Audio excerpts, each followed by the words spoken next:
kalfadhigan ay maanta yeesheen golaha wakiilada Somaliland ayaa waxa golaha la hor keenay mooshin ku saabsan lacagaha dheeriga ah ee la dul saaray gaadiidka ka soo dega dekada magaalada Berbera taasoo muddooyinkii ugu dambeeyay ay aad uga qaylinayeen ganacsatada gaadiidka ka soo dejiya dekadaasi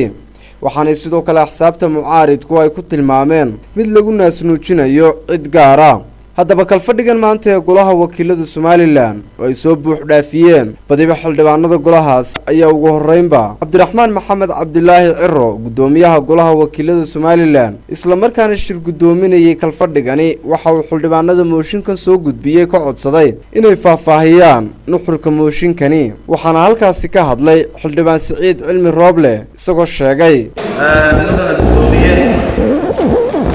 waxaan halkan ku soo jeedinaynaa mooshin xuseeya shacbiga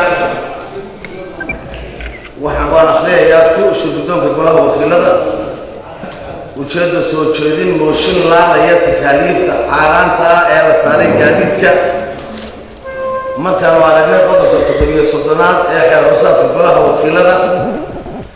ee ogolaanaya in mudanayaashu ay soo gudbin karaan mooshin u gudbin karaan golaha wakiilada markaan aragnay qodobada 3-aad ee dastuurka faqradiisa 2-4 iyo qodobka 4-aad faqradiisa 1 ee dastuurka qaranka markaan aragnay cashuuraha xad-dhaafka ah ee hore u saarnaa gaadiidka dalka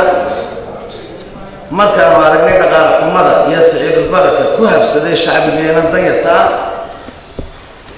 markaan aragnay in lacagtan hadda lagu xukumay gaadiidku ay tahay takaaliif aan soo marin golaha wakiilada waxaan golaha u soo jeedinaynaa in la laalo takaaliifta sharci darrada ah ee la saaray gaadiidka intaasi kadib waxa si rasmi ah loo guda galay mooshinkaasi waxaana ay xildhibaanadu cod gacantaaga u sameeyeen in la laalo lacagahaasi waxaana ogolaaday 39 mudane halka ay 10 mudane ka aamuseen waxaana natiijada ku dhawaaqaya gudoomiyaha golaha Cabdiraxmaan Maxamed Cabdilaahi Ciro